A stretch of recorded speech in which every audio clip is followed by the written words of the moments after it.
Bienvenue sur le podcast de Qui dit Nature. Je suis Mauro Mazza, naturopathe depuis plus de 10 ans. Je me suis spécialisé en pédiatrie après être devenu papa. Je t'aime mon papa d'amour. C'est à ce moment-là que je me suis rendu compte du manque d'informations autour de la prévention et de la santé au naturel pour nos enfants. Un manque d'informations et d'accompagnement auquel énormément de parents sont malheureusement confrontés. Auquel avec mon épouse, nous avons été confrontés. Ne vous êtes-vous jamais demandé comment soulager les coliques naturellement? Que faire en cas de RGO si mon enfant est allaité? Quel petit déjeuner tient au corps toute la matinée? Comment soutenir leur immunité? Ou encore, les allergies sont-elles une fatalité? Pourront-elles se résoudre un jour? Faut-il baisser la fièvre? Autant de réponses qui sont difficiles à trouver aujourd'hui en tant que parents, confrontés à trop d'informations, souvent contradictoires. Et c'est une vraie jungle. En effet, les enfants ne sont pas des mini-adultes, mais des organismes complexes en perpétuel changement dû à la croissance. Je souhaite alors, avec Qui dit Nature, partager des astuces et mettre un peu d'ordre dans des idées reçues concernant des problématiques pourtant bien réelles, telles que le RGO, les coliques, le sommeil, les allergies, les troubles digestifs, l'immunité, etc. Wow! À travers les épisodes de ce podcast, je souhaite vous accompagner, vous, parents, à travers toutes les étapes de croissance de vos enfants, naturellement. Bienvenue donc sur Qui dit Nature. Ici, vous trouverez un accent italien bien marqué. La vita è bella. Des métaphores pour vous expliquer les choses facilement, le but étant que je ne sois pas le seul à y comprendre quelque chose, n'est-ce pas? Du contenu pour vous, parents, qui souhaitez devenir des protagonistes et alliés pour la santé de vos enfants. Alors, où que vous soyez, installez-vous confortablement. Faites un sourire à votre voisin sur le bus. Mettez votre minuteur pour ne rien cramer en cuisine. Montez un tout petit peu le volume si vous êtes en train de passer l'aspirateur. Et profitez de cet nouvel épisode.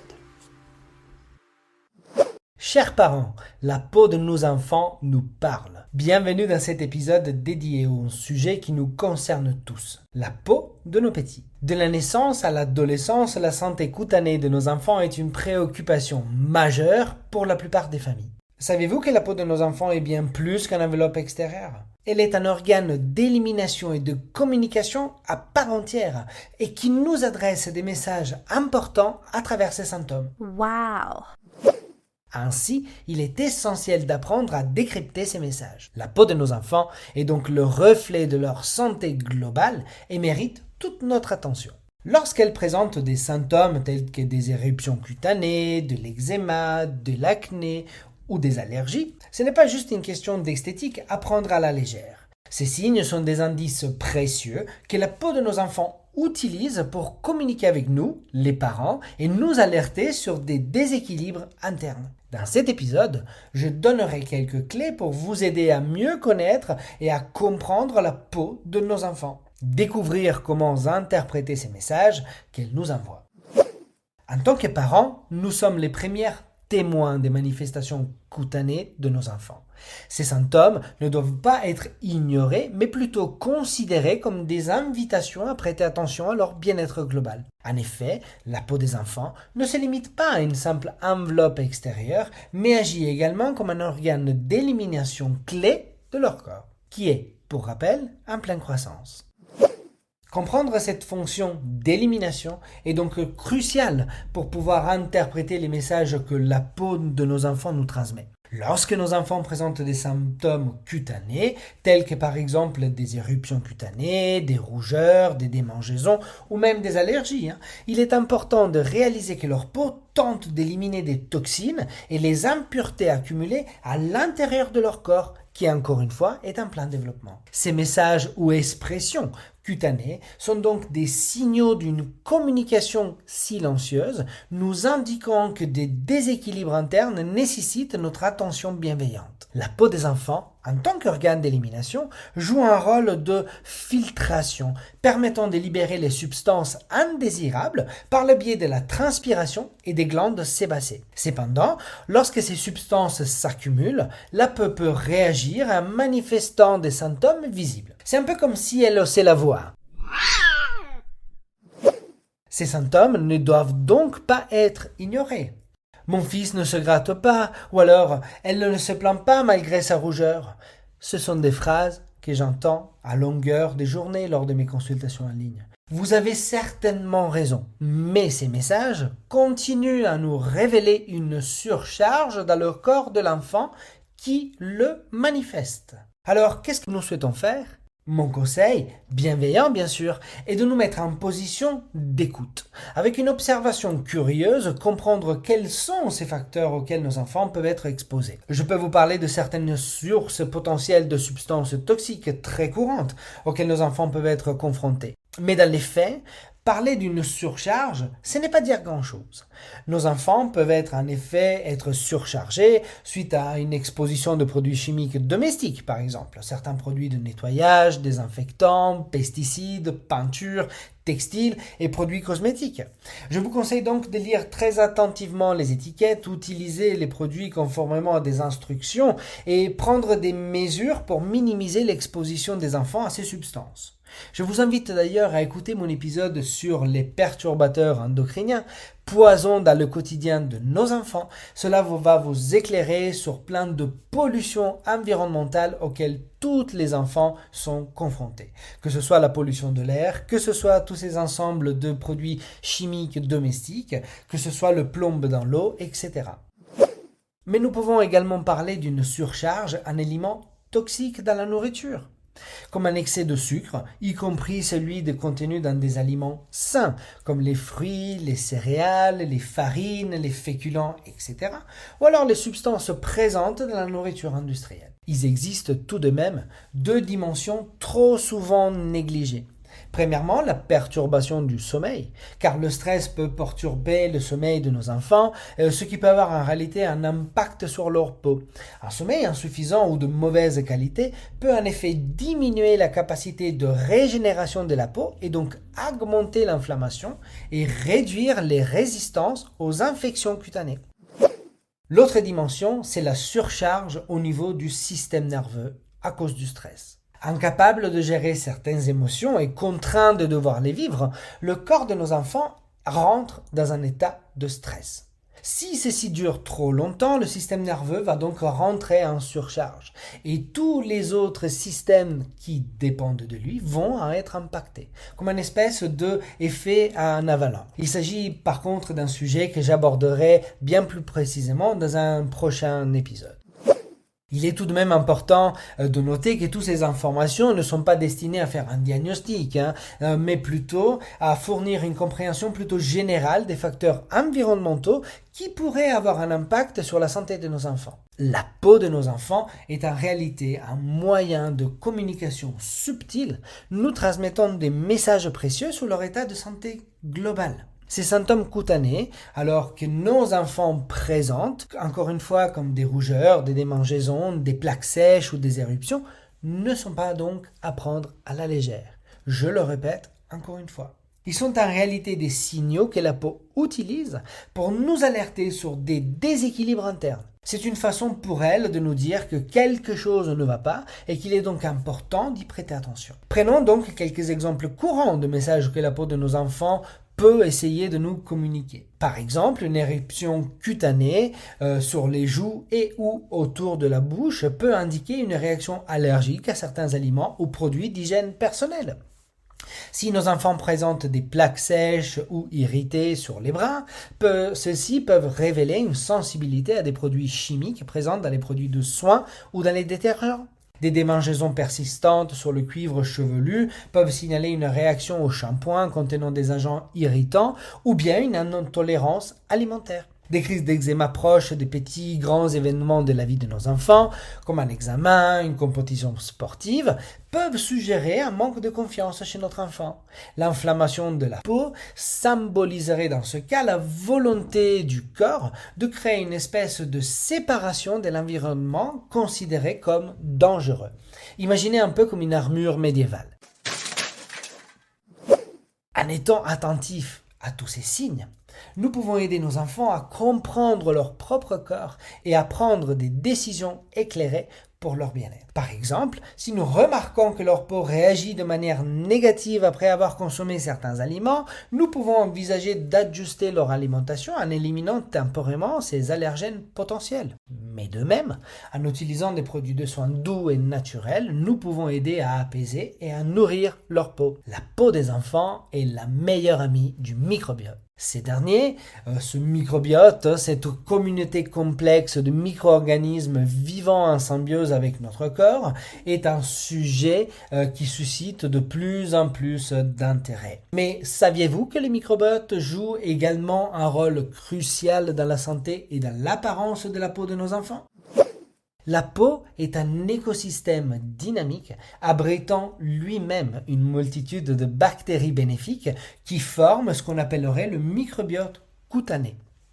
Chez les enfants, ce microbiote se développe progressivement dès la naissance et joue un rôle crucial dans leur santé. Il agit comme une barrière protectrice contre les agresseurs externes, elle régule l'hydratation de la peau et contribue même à la modulation de la réponse immunitaire cutanée. La relation entre ce microbiote intestinal et la santé de la peau chez les enfants, elle est aujourd'hui étroitement liée et c'est reconnu scientifiquement. Le microbiote intestinal, composé de ces milliards de bactéries bénéfiques qui résident dans l'intestin, joue donc ce rôle dans le développement et dans le fonctionnement du système immunitaire de l'enfant, ainsi que dans l'équilibre général de son organisme. Lorsque le microbiote intestinal est en bonne santé, il va donc favoriser une digestion et une absorption optimale de ces nutriments qui vont contribuer à nourrir la peau de l'intérieur. D'ailleurs, sachez que la peau se nourrit toujours de l'intérieur et non pas de l'extérieur. C'est bien la raison pour laquelle on a besoin pendant toute notre vie, chère madame, de porter des crèmes hydratantes, parce qu'ils ne résoudent pas le problème. Ils passent une petite couche qui va rester sur votre peau et dès que cette couche va être consommée par le frottement, par le temps, etc., il va falloir la réappliquer. Les nutriments essentiels tels que les vitamines, les minéraux et les acides gras sont donc transportés une fois assimilés grâce au microbiote via la circulation sanguine vers la peau. Une fois arrivés, ces éléments vont leur fournir tout ce qui lui est nécessaire pour maintenir son élasticité, sa fonction de barrière protectrice et sa capacité de régénération. Ouf! De plus, le microbiote intestinal joue un rôle clé dans la régulation de l'inflammation dans tout le corps, y compris au niveau de la peau. Un déséquilibre du microbiote chez nos enfants, qu'on appelle dysbiose, peut entraîner donc une inflammation systémique qui se reflète souvent dans des problèmes cutanés comme par exemple l'eczéma, l'acné ou les éruptions cutanées.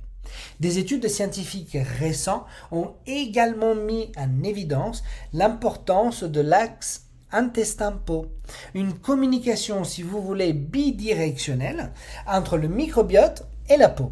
Des signaux chimiques et immunitaires circulent entre les deux, ce qui signifie que les déséquilibres intestinaux peuvent influencer la santé de la peau et vice-versa. Par exemple, des problèmes de peau peuvent être exacerbés par une dysbiose intestinale, tandis que des troubles intestinaux, tels que des maladies inflammatoires de l'intestin par exemple, peuvent être associés à des affections cutanées. À chaque nature, sa propre peau. J'aimerais en effet aborder ce sujet qui est à mes yeux très important, une sorte de prisme de regard vers certaines prédispositions propres à ces différents profils. Chaque enfant possède bien évidemment une singularité qui lui est propre, mais notre objectif en tant que parent est de comprendre les prédispositions, les faiblesses ou les sensibilités spécifiques potentielles à chaque tempérament en ce qui concerne leur peau. Par exemple, pour les enfants de tempérament sanguin, on observe souvent une sensibilité accrue aux irritations de la peau, aux éruptions cutanées et aux allergies. Une prédisposition à des éruptions de chaleur à raison de leur transpiration excessive. Des peaux sensibles aux réactions aux produits chimiques et aux allergènes de l'environnement. Pour ce qui concerne les enfants de tempérament bilieux, il y a effectivement une prédisposition à l'acné juvénile à raison de l'activité hormonale très dynamique pendant toute leur adolescence. Il y aura bien évidemment une sensibilité de la peau aux affections liées à la digestion, telles que par exemple les éruptions créées par les intolérances alimentaires. On peut observer une peau qui est sujette à l'irritation, à l'inflammation en cas de déséquilibre du système biliaire. Donc attention au sucre. Pour les enfants des tempéraments lymphatiques, il y a effectivement une sensibilité de la peau vis-à-vis de certaines affections comme l'eczéma, la peau sèche ou alors les réactions allergiques. Les problèmes de peau alors peuvent être exacerbés lors du stress émotionnel ou de l'anxiété. On parle in fine de ce qui sont les tempéraments plutôt nerveux, qui ont donc une sensibilité de la peau qui est étroitement, encore une fois, liée à la digestion, et alors des éruptions de la peau causées par les intolérances alimentaires ou des déséquilibres du système digestif, des prédispositions aux éruptions de la peau en cas de transpiration excessive ou alors d'humidité qui est plus élevée, et après une peau qui est sujette à des infections fongiques en raison d'une transpiration excessive, encore une fois, ou si par exemple elle est confrontée à des conditions humides. Imaginez par exemple une randonnée sous la pluie. Cette liste ne se focalise que sur les prédispositions qui sont liées à la peau. Pour aller plus loin, je vous invite à écouter mes épisodes 3 et 4 sur le comment découvrir la vraie nature de nos enfants, partie 1 et partie 2, ainsi que l'épisode numéro 6 où je vous parle du style de vie qui le mieux s'adapte à la nature de nos enfants. La prévention est la clé pour maintenir la peau de nos enfants en bonne santé, ainsi que pour prévenir les problèmes de la peau courants. Voici alors quelques conseils pratiques. Je vous ai récolté quelques suppléments spécifiques aussi, l'utilisation de certains bourgeons qui peuvent vraiment vous aider dans cette démarche, en gardant toujours à l'esprit que chaque enfant est unique et que certains conseils peuvent être plus pertinents que les autres en fonction de la situation de chacun. Premièrement, pensez à avoir une hydratation régulière. Assurez-vous que vos enfants boivent suffisamment d'eau, surtout tout au long de la journée et dans cette période d'été qui commence. Pour renforcer l'hydratation de leur peau de l'intérieur, vous pouvez alors envisager également des suppléments riches en acides gras essentiels. Et je vous demanderai alors par exemple de penser à des huiles de poisson ou à de l'huile de lin pour agrémenter les salades et les légumes à cru et qui favorisent donc l'élasticité et la santé de leur peau. Un choix de produits doux. Optez pour des produits de soins adaptés à la peau délicate des enfants. Évitez tous ces produits qui contiennent des ingrédients agressifs comme les parabènes, les sulfates ou les parfums artificiels. De plus, vous pouvez utiliser des produits contenant des extraits de bourgeons spécifiques pour la peau des enfants, comme les bourgeons que je vous donnerai tout à l'heure. Protégez la peau de vos enfants avec des protections solaires adaptées à leur âge. En plus de cela, vous pouvez les supplémenter en vitamine D, soit pour une exposition modérée au soleil, soit par des suppléments, car la vitamine D joue un rôle essentiel dans la santé de la peau, surtout celles les plus foncées. Optez toujours pour une alimentation qui est équilibrée, c'est la reine de la prévention. Favorisez cette typologie d'alimentation, donc riche en nutriments pour soutenir la peau, et donc des vitamines, des minéraux, des antioxydants, pensez aux fruits, aux légumes, aux graines entières, contribuent toutes ces choses-là à une peau qui sera saine et en parfait équilibre. En complément, vous pouvez également envisager des probiotiques spécifiques pour soutenir la santé du microbiote intestinal et qui soient donc propices à un bon équilibre du microbiote de la peau. Apprenez à vos enfants à gérer leur stress. Celui-ci peut avoir un impact sur la santé de leur peau. Encouragez alors des activités relaxantes, adaptées à leur tempérament. Je vous renvoie encore une fois à ces épisodes. Le jeu en plein air, la méditation, des pratiques d'hobby, du bricolage ou du théâtre. Vous pouvez également envisager de suppléments avec des plantes adaptogènes. Je pense par exemple à la rhodiola ou alors au ginseng indien, l'ashwagandha, qui aident énormément à réguler la réponse au stress. Assurez à vos enfants un sommeil adéquat. Le sommeil joue un rôle crucial dans la régénération de la peau. Alors assurez-vous que vos enfants bénéficient d'un sommeil qui est suffisant et de qualité toutes les nuits.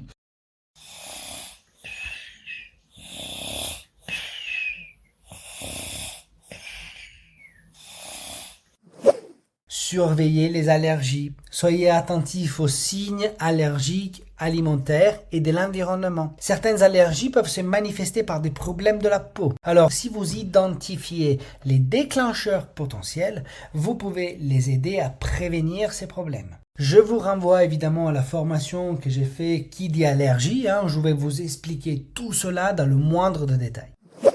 Voici un très vieux conseil de bon sens et non pas forcément de bonne science. Assurez-vous que vos enfants aient une hygiène appropriée. Enseignez à vos enfants toutes ces bonnes habitudes. Se laver les mains régulièrement, prendre des douches tièdes plutôt que des bains chauds prolongés, éviter de gratter, de frotter excessivement la peau avec des serviettes par exemple beaucoup trop rêches, mais utilisez plutôt des produits vraiment très naturels et des savons très simples qui respectent le microbiote cutané. Alors bien sûr, en suivant ces conseils pratiques, en ajoutant des petits suppléments spécifiques pour soutenir la peau et le microbiote, en utilisant des bourgeons adaptés dont lesquels je vais vous parler maintenant, nous allons pouvoir vraiment contribuer à maintenir la peau de nos enfants en un très bon équilibre et prévenir plein de soucis extrêmement courants. En parlant de bourgeons, les voilà au service de la peau de nos enfants. Comment ne pas vous parler du bourgeon d'orme? Il peut aider à améliorer la santé de la peau en raison de ses propriétés anti-inflammatoires, antioxydantes et cicatrisantes. Il favorise également la régénération de tissus cutanés. Le bourgeon de cèdre du Liban a des propriétés très bénéfiques par rapport à ses capacités antiseptiques, anti-inflammatoires et tonifiantes. Le bourgeon de noyer, le meilleur ami de l'intestin de nos enfants. Par quoi? Par ses propriétés antiseptiques, astringentes et encore une fois cicatrisantes. Alors, qui dit peau dit microbiote. Alors encore une fois, le bourgeon de noyer est très intéressant car il est reconnu comme étant un vrai propre protecteur de l'intestin. Chez l'enfant particulièrement, mais chez l'adulte également. Il préserve et stimule les défenses naturelles et il donne du tonus aux barrières naturelles du corps de nos enfants, comme la peau par exemple. Chers parents, la peau de nos enfants s'exprime, alors écoutons-la. Nous avons exploré ensemble l'importance de prendre soin de la peau, d'écouter ces messages qu'elle essaye de nous communiquer. Mais plutôt que de faire taire les manifestations de la peau avec des médicaments, je vous invite vraiment à adopter une approche un tout petit peu plus holistique et de chercher vraiment à comprendre ce que la peau essaye de nous dire, en reconnaissant que la peau des enfants est bien plus qu'une enveloppe externe, mais un vrai propre organe d'élimination, une sorte de fenêtre sur leur santé globale. Nous pouvons être beaucoup mieux équipés pour répondre aux besoins de manière bienveillante. Nous avons découvert que les problèmes de la peau chez l'enfant peuvent avoir des causes diverses, allant du déséquilibre du microbiote de la peau jusqu'au déséquilibre du microbiote de l'intestin, aux réactions allergiques et aux facteurs psychosomatiques. Par des épisodes psychotomatiques, j'entends bien évidemment la biologisation d'un conflit émotionnel. Pour la faire encore plus simple, le corps de nos enfants vit en état de stress et celui se manifeste dans son corps. Un exemple encore plus pratique, le mal de ventre au réveil le lundi matin. En conclusion, il est essentiel de comprendre qu'en apprivoisant ces symptômes, sans les ignorer ou les camoufler, nous permettra d'embrasser une sorte de voyage qui nous amènera à prendre soin de toutes les dimensions liées à la peau de nos enfants, et bien au-delà. Nous avons évoqué l'intestin, un aspect souvent négligé qui est pourtant crucial dans la santé de leur peau. En accordant une attention particulière à leur régime alimentaire et en favorisant une alimentation équilibrée, nous posons les fondations d'une peau épanouie. L'axe intestin-peau se révèle ainsi un lien subtil mais puissant, nous rappelant que la beauté de la peau provient de l'intérieur. Mais ce n'est pas tout. En prenant soin de l'intestin de nos enfants, nous ouvrons également la porte à un axe intestin-cerveau. Les recherches récentes mettent en évidence les liens étroits qu'il y a entre la santé intestinale et l'équilibre émotionnel. J'en parlerai dans mon prochain épisode, celui sur le microbiote de l'intestin. En comprenant cette interconnexion profonde, nous pouvons alors réaliser que s'occuper de la peau de nos enfants revient à travailler également sur leurs émotions, en tout cas de mieux les apprivoiser et de mieux les comprendre. La peau est alors bien plus qu'un organe externe. Il reflète des émotions et des expériences intérieures de nos enfants. En nous engageant à écouter et à comprendre ce que leur peau essaye de nous dire, nous honorons leur bien-être global et leur épanouissement émotionnel. En créant un environnement propice à l'expression et à la gestion saine des émotions, nous offrons alors à nos enfants un véritable cadeau qui les accompagnera tout au long de leur vie. Chers parents, apprivoiser les symptômes cutanés de nos enfants est bien plus qu'une quête de beauté extérieure. C'est un voyage vers une compréhension profonde de leur être tout entier. En écoutant attentivement leur peau, en prenant soin de leur intestin, en favorisant l'axe intestin-peau, en reconnaissant l'importance de l'axe intestin-cerveau, nous élevons nos enfants vers une vraie harmonie globale et une santé émotionnelle épanouissante. Soyons les gardiens bienveillants de la peau de nos enfants en leur offrant l'opportunité de s'épanouir pleinement dans toutes les dimensions de leur être.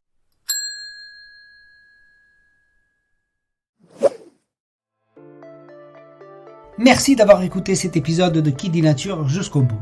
Si vous avez aimé cet épisode, et si cela n'est pas déjà fait, pensez à vous abonner à mon podcast sur la plateforme que vous écoutez et à mettre 5 étoiles. Cela vous permettra d'être notifié à la sortie d'un nouvel épisode et m'aidera grandement pour me faire connaître. Mais vraiment beaucoup, Ou encore mieux, je vous invite à rejoindre les quelques centaines de personnes qui reçoivent déjà ma newsletter. Rendez-vous donc sur mon site internet quidinature.com. Je vous mettrai de toute façon le lien dans la description de l'épisode. Si vous avez des idées de sujets que vous souhaitez que j'aborde, dites-le moi en commentaire ou sur les réseaux sociaux de Qui dit Nature. Vous avez certainement autour de vous une sœur, une amie, un cousin ou au moins une collègue qui ont des enfants. Alors s'il vous plaît, n'hésitez pas à partager ce podcast autour de vous. À très bientôt pour un nouvel épisode de Qui dit Nature. Aidons les enfants à vivre plus fort.